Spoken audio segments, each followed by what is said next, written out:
Hello, I'm Papa Biceps. You're watching the Thorin YouTube channel. And remember, don't fuck with Papito.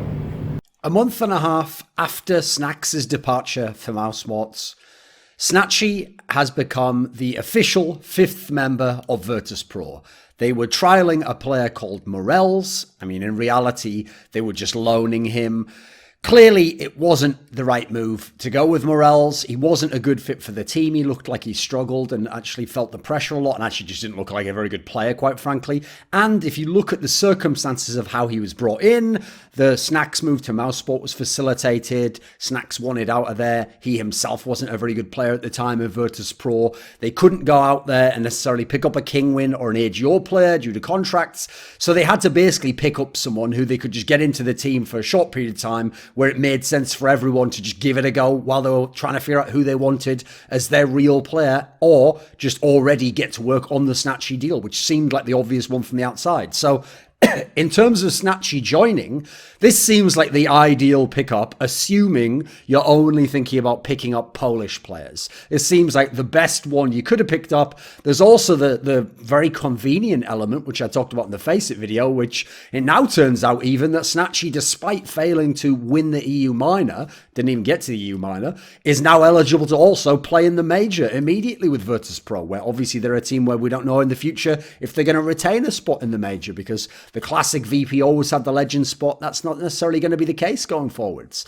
Now, the reason why I say this is obviously the ideal pickup is because this is someone who everyone who's been watching AGEO this year or seen them make any decent placings or have any big matches at any lands has seen this is the obvious player outside of Virtus.pro you'd want to see get a shot in the team, not least because he hasn't been in that merry-go-round of all the other Polish teams a million times over for the last 2 years, like many of the other names have been, and therefore he feels fresh.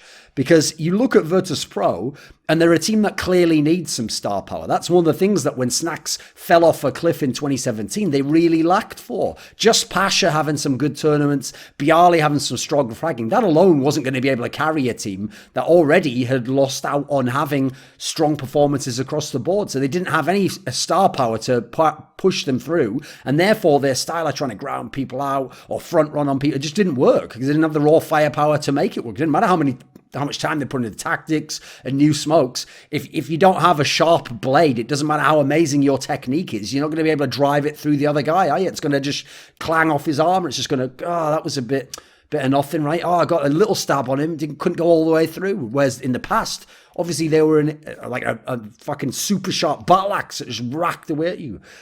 So you look at Virtus.pro, they're a team that needed some star power, and they needed an AWPer as well. They'd obviously had Snax do it in 2016 to 2017. Wasn't working out very well. Neo just doesn't have the raw skill in CSGO to be able to make it work, and he has seemed better suited in Virtus.pro as the in-game leader, so it didn't really make a lot of sense for him to be the AWPer.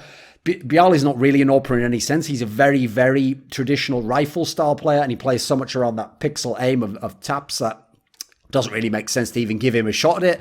Pasha obviously has always liked to flirt with the AWP, but he's not a traditional hold-a-spot AWPer. He's more of a pushing, aggressive AWPer, and I consider him more of a hybrid player anyway. Obviously at his peak in early CSGO, and at the end of 1.6, he could be a dedicated AWPer, but that's because he has his absolute skill peak. So you look at them as a squad, they really did lack for an AWPer overall, and that they are the team most famous in CSGO for being a classic 5-rifle team at times, especially on the T side. Where you look at Snatchy, and not only is he someone who was a clear candidate to come into the team just as a player in the Polish scene, but he's been the best Polish AWPer this year. And I mean, admittedly, his team hasn't been competing at a high level for long, so I can't really say much beyond that. But for this year, I mean, he's clearly the best Polish AWPer. He has a strong tripwire style of aiming once he holds an angle. He's really strong on taking that, just like connecting the shot when someone runs past it. He doesn't tend to like whiff or overcorrect much in that sense. I noticed with his AWPing style, first of all, on the T side, it hasn't been as fabulous, but I can't necessarily put too much of that at his feet, because when I looked at a lot of the Polish teams, a lot of them don't seem to have a very strong understanding on the T side of how to create space for an AWPer, actually. They tend to just let the AWPer be another player, and so you see players play the same spot, the same run-up with an AWP as they do with an AK, so I don't really know that they necessarily ever had a team built around him to do a lot of T-side AWPing, but on the CT side, he can hold an angle and get those 3-4 kills when people push on in him. again and again, and with quite a lot of consistency. It's not just the tripwire style, which means he's going to get the first kill, but interestingly enough, he has that style of AWPing where it's not like the Guardian Kenny S, like insta-flick onto people, just constantly moving onto them to get the kill. His style is more like, each time he peeks out, there's like a little lag, and it reminds me of, like, the way I describe it is, it's like a boxer who doesn't just throw the shot immediately. He like always wants to like kind of like gauge for a millisecond and then load up and throw the power shot, so that then if it lands, it's going to be the knockout. Like, he's more of that style, but he's really good at it, actually. And so you see him get many, many multi-kill takedowns when people try to push his positions or whatever CT spot he's covering. He also, in line with that, has a pretty nice rescope style. Like, he can very quickly rescope back in, do that load up, and then hit the shot again, and then doesn't seem to get kind of flustered under pressure. So he'll get those 1 or 2 kills, and then he can expand that out to multi-frag highlights. So best AWPer, best Polish player, quite frankly, which again is why this seems like an ideal move on paper. Doesn't necessarily mean Virtus.pro is going to become world class, but an ideal move in terms of if you wanted a Polish player, this is the person to go and get. Now, his team obviously didn't give him the base for people who didn't watch AGEO to know that he's the best Polish player. They're still going to think maybe it was like Bialy, or maybe they're even delusional enough to not have watched it. I'm thinking Snax somehow, but his team, it isn't really his fault. Like, first of all, they do have some of the players that have been on the Polish merry-go-round, and they were a very erratic team. Like, they were a team that I will go ahead and say it now. I think they were much better than their actual placings overall, as counterintuitive as that might sound, as in they would have solid fragging power. They would have a bunch of maps that they could really go head to head with people on. They would have maps that looked really strong against the top teams, but they were really poor at closing games out. They were really poor once they got into playoff scenarios, and generally, outside of Snatchie and 1, maybe 2 other players, they didn't make very good use of their talent. They just were a solid enough squad anyway, and he was really shining. And in line with that, he always got his. Even in these tournaments where you go and look at the placing of AGEO and you go, God damn, that's underwhelming. Like, if you did that well at the Star Series, how have you fucking bombed out here at like a tier 2 LAN? But you go and look at his numbers, you go and look at his performance in the big games, he was often having some really solid, very good performances that made you think, fuck, I can't wait for this guy to get out of this team and get into a team like Virtus.pro. I think beyond the AWP, beyond star power, he's a strong spray player with the M4A4, and that's going to be a value to this team because you've already got like the burst aimers in Bialy and Mihu. In terms of style, I mean, it seems like the guy can kind of do it all. Like, he's definitely willing to be with the entry pack and go in with an AK. He's definitely willing to play back on a spot on CT, but also play aggressively on an angle, especially with that AWP, because he knows he can hit the first shot with such consistency. So I feel like in Virtus.pro, this is a player where he's got the skill level and the potential star power, but also the overall game that someone like Neo could do a lot with this. This is where Neo could reinvent himself as an in-game leader that we really respect and rate in-game leader-wise, because in the past, obviously, he was swapping that role with Taz, and so we never quite knew who even was the in-game leader and who was doing it when they were at their peak sometimes. It often was Neo, but then again, Taz also had some of the fantastic periods that you might not have known because sometimes the individual game looked like it was good, and you might have thought, oh, he's not the in-game leader now. You got to add in as well, and this is a massive upside to Snatchy, is this guy, I think he's 20 years old. So not only is he young, and therefore he's got many years ahead of him, and his talent's already manifested. That's about the ideal age, I noticed, for your full skill set to develop in CS. But beyond that, as I referenced earlier and alluded to, he hasn't been in that merry-go-round of the tier 2 international level players that were playing in Poland of the Minis, Mihu, Mouse, Ralen, Furlan, Grubby. We all know the names. We've all seen Innocent. We've all seen them play in a billion international tournaments, but never truly consistently impress us and kind of show a little bit of flair here and a little bit over here, and then keep making the same teams over and over again. So there was like the core that was ESC of like Innocent, Sparrow, Minis. Then you had the core that was the Vex lineup of Grubby, Hyper, Furlan. Like, obviously people like Rala and Mouse have been between the squads. These squads, none of them ever really looked that good. They all had like some flair, some potential, but they never really were going to deliver upon it. And they rightfully stuck around like 10 to 20 in the world rankings and could do the odd upset, but even then, not really that many crazy upsets. I mean, obviously, the most famous of the Kingwin upsets was actually beating Virtus.pro to deny Virtus.pro top 2 at that WESG, the first one. That's about it, right? They qualified for a couple of majors. Yeah, that's about it, right? AGEO, I actually think, funnily enough, might have even more talent in it. I want to actually see what happens to some of those players without Snatchy, if some of them get a better role in the team, assert themselves more, or if some of them end up playing with a Taz, someone with a lot of veteran leadership, in a team like Kingwin. That's maybe where we'll get more talent that can then come through to Virtus.pro, if Virtus.pro is good enough that the org wants to stick with them.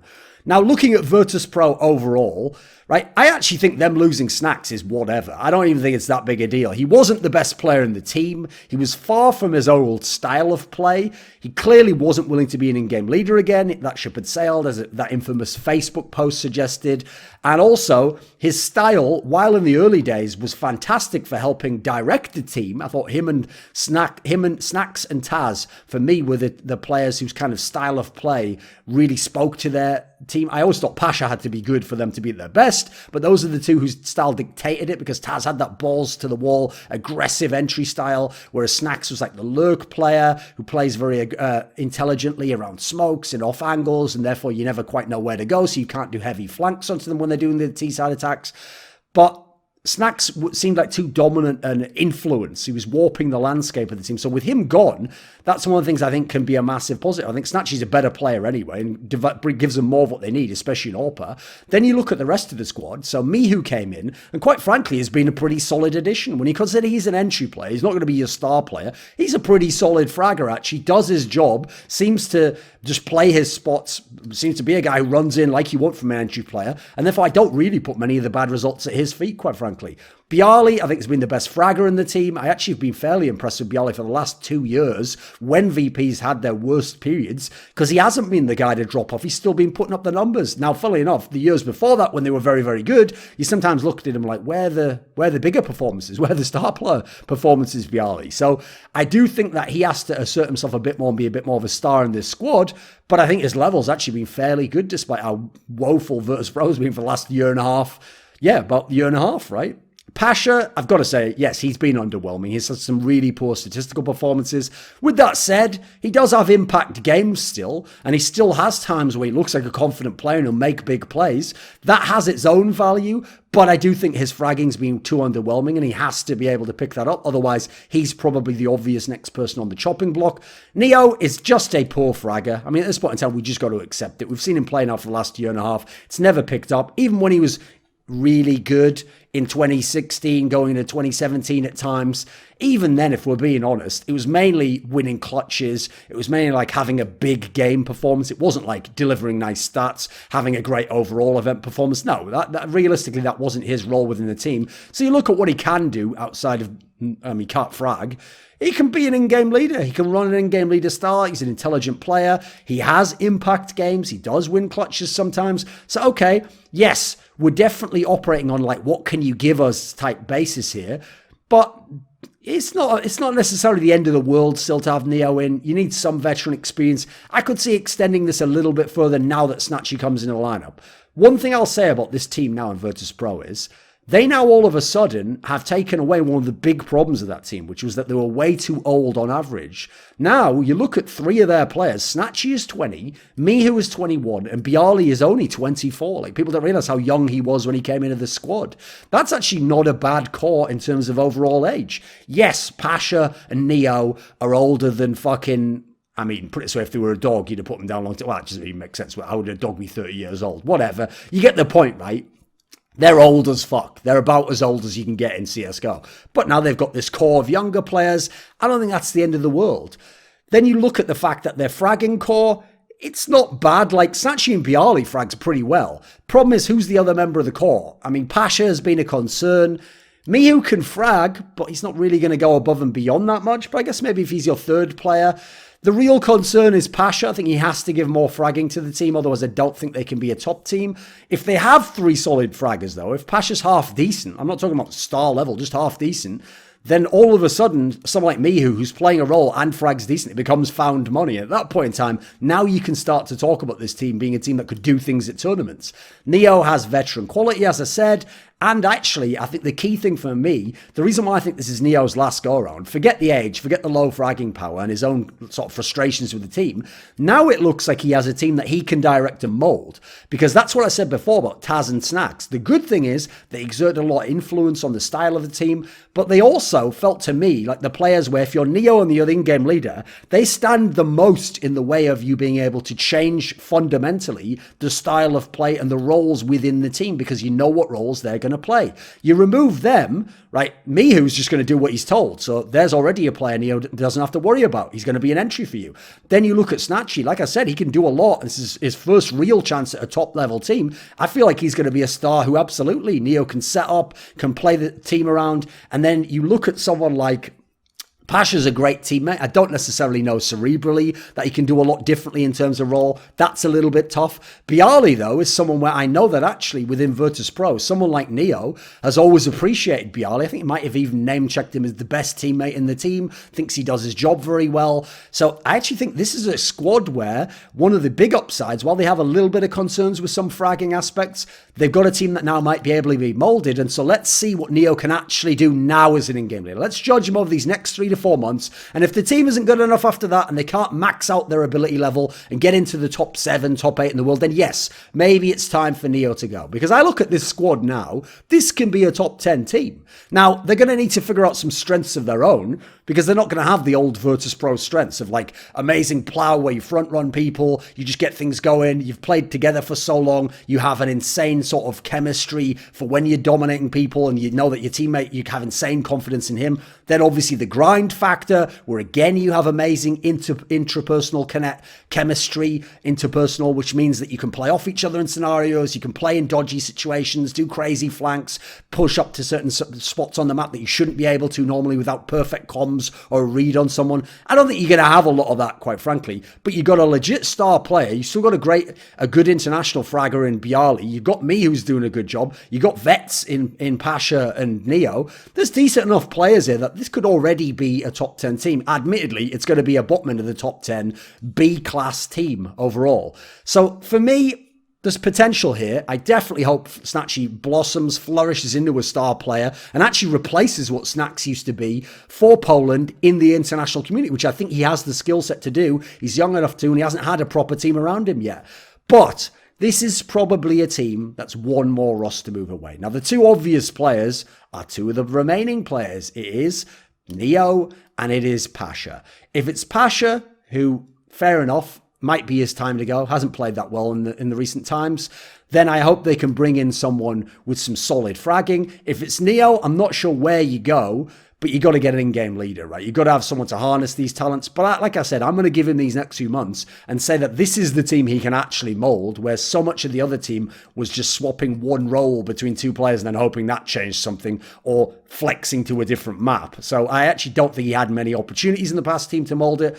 So I actually think this is a very solid move for Virtus.pro. This video was kindly supported by Dean Tanglis, Gardner Wilson, Andreas Snazore Westerlund, Alex Adams, Eddie Wingfors, Daniel Yordanov, Robert Baxter, Travis Greb, Kyla Harris, James Harding, Caesar, and special thanks go out to Matt Shakowski and Jerky's Minion in particular. Want teasers for my upcoming content? How about asking me a question for my monthly AMA? Do you want to take part in a discussion about esports with me? How about suggesting a topic or a guest for my content? Put your money where your mouth is and join the Scrilluminati today.